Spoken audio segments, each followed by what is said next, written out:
Welcome to Rise Up. I'm Alia Halal. Welcome to Rise Up. I'm Irfan Alamgir. And we've had some breaking news that took place, I think, last night. Hadil, you're joining us to let us know what's going on in Egypt. Yes, so Amnesty International released a statement, a press release about our members who are detained in Egypt, highlighting the case, highlighted how our 8 members of the Ahmadi religion of peace and light, some of them suffered from enforced disappearance. Their whereabouts are unknown, and including those who are detained, it includes also 2 Syrians. The statement came out last night. It spoke about the way that they got detained. It spoke about the current situation, how the 2 Syrians are at risk of deportation, and how the situation, of course, as it is in Syria, would put them at a very high risk of their lives. And it spoke about the current climate in Egypt, and how obviously at the moment these members of the faith are unjustly and illegally deprived of their right to freedom of religion and belief. So it was a very powerful statement. Of course, Amnesty International, having its weight in the international movement and the international human rights movement, being the #1 human rights organization in the entire world, shedding the light on this case, on the persecution of the Ahmadi religion of peace and light. It's a very, very big thing. Alhamdulillah. Yes, and Amnesty do have a big sway. They are known for this ability that they have to sort of rally support in the favor of those who are oppressed, and they're really stepping up to the plate, aren't they?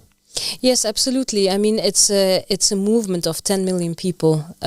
It's very famous for having activists who campaign, who lobby for human rights violations and human rights abuses all over the world, and they have been doing that for decades successfully. And of course, there's a lot of due diligence that's involved in the cases that they take and that they campaign for.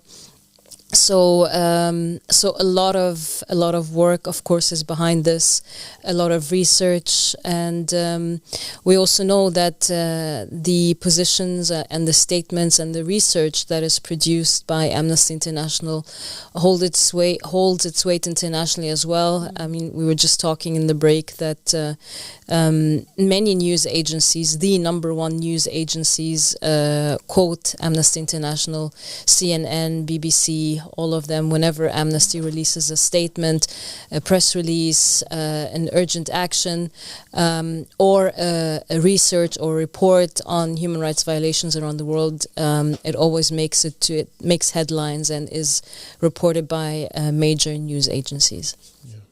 So it's a real kind of step back, this unfortunate turn of events for what happened, and just comment more on that for us, Hadil.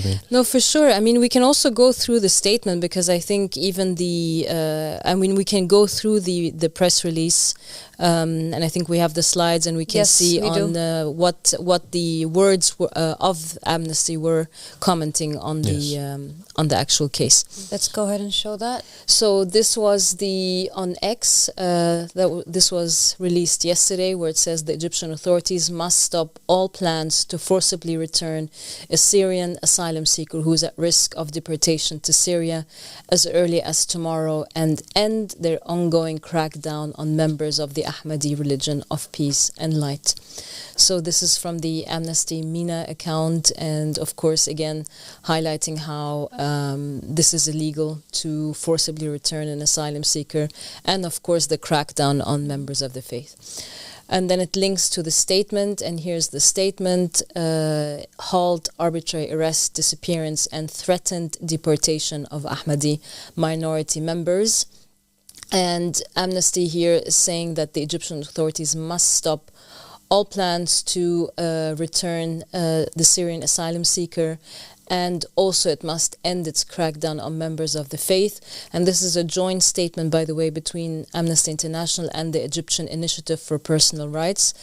EIPR, which is, I've spoke about them before. They're really an incredible organization, and they've been leading really the efforts in Egypt to support the members who are detained. In that next paragraph, it's talking about the arbitrary detention of the members, that it happened solely for peacefully exercising their right to freedom of religion.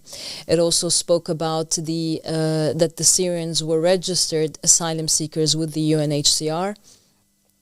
And it also speaks about 3 others that were subjected to enforced disappearance, and that we currently do not have any information on where they are. And then the Egyptian, Mahmoud Shalabi, who is the researcher at Amnesty, this is his quote where he says, "It is outrageous that these men have been targeted and forcibly disappeared simply for not espousing state-sanctioned religious beliefs." It is outrageous and very well said. So this is a major point that was made in the statement, that just because, there is obviously like a state-sanctioned understanding of religion, and he says here that instead of arbitrarily detaining and forcibly disappearing people for exercising their religious beliefs or threatening to deport them, the Egyptian authorities should immediately disclose the men's fate and whereabouts and unconditionally release them. So it's very strong language demanding really that Egypt immediately discloses their whereabouts, where they are, and that obviously, instead of detaining them for exercising their freedom of religion and threatening to deport them, this is the action that they should immediately take. And also it gives a bit of background here where it says that the crackdown happened because of a member of the faith hanging a banner. And it says that the banner was advertising the channel. So the banner, we have, of course, the pictures of it.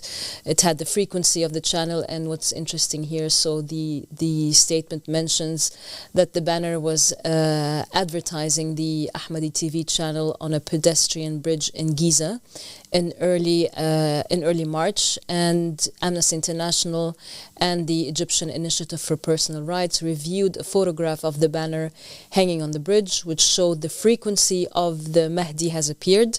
Zahra al-Mahdi, the name of the TV channel, which is affiliated with the Ahmadi religion, and also the banner had a picture of Abbas Sadiq, which is also mentioned here.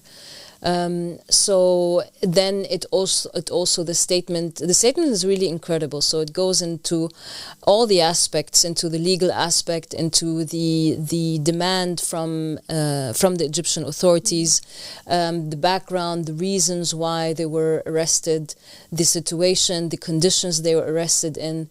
And also here it gives the background of how the information came through the Bishop of Egypt with the faith, who actually revealed that the reason why they were able to reach all the other members is because they were all part of a Telegram group. So it says here the first member who was arrested because he hung the banner. So when they went through his phone, they found that obviously there is a Telegram group, and this is where the members of the faith are. And then they started tracking them down one after the other. So diabolical. And identified the members, searching. Here it says, the security forces identified 3 of the Ahmadi men after searching his phone and finding a Telegram group for members of the religious group in Egypt, of which the 3 were members, according to Amran Ali and the men's relatives, so the families of the detainees. It also continues, it gives information about the 2 Syrian members, Ahmed and Hussein, and we found out from the lawyer of the Egyptian Initiative for Personal Rights that Ahmed was accused of membership in a terrorist organization. So again, the same pattern that we always find, no trial, no lawyer, nothing, and immediately these trumped up charges are thrown at them. And of course the statement here, it's very clear that these are members of a persecuted religious minority, and hence the support from Amnesty International. It continues to speak about the how they forced Ahmed to sign papers without him obviously knowing what the content were. And then it also speaks about the Omar Mahmoud Abdel Magid, who is also another member of the faith, and it speaks about the raid that happened in his home. And that since the raid, the house has been under constant police surveillance. And it speaks about how even after he was released, even after he was abducted, literally the police searched the house again on the same day. And speaks also about Hazem, his brother-in-law, who was then arrested 3 days later. So they remain very extensive operation, yeah. Which it really shows that it has been now like a targeting and trying to find out, Absolutely. Trying to go after them one after the other, for no reason really except for practicing their religious beliefs. So it's absolutely outrageous. It's a huge case of Egyptian authorities now going after members of the faith, one after the other, tracking them down, abducting them from their homes, and then really they disappear.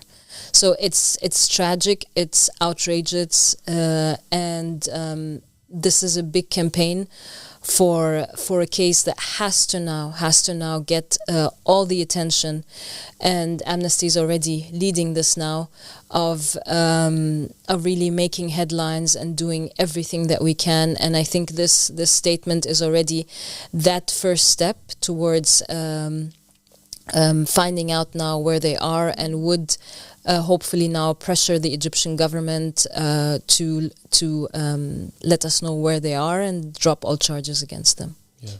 Such a dire situation. It's such terrible news that we find out suddenly people from the religion are missing. We don't know where they are. We don't know what's happening to them, and we can't even reach out to them or even the authorities that have detained them for a response or a statement. Now that Amnesty is directly involved in highlighting the case, tell us how that's helpful. How is that going to benefit the campaign that we're trying to help these people out? I mean, it's crucial. I think this is an absolute change now in the whole campaign. One, of course, because the weight that Amnesty holds, and now it really became like an international case overnight. And with Amnesty International leading this campaign, shedding light on it, we know that with the Egyptian authorities, unfortunately, this is, the public pressure, the international pressure. This is what has led to results, and this is what caused change and for things to really move. So it's very, very big. It changes completely the dynamics.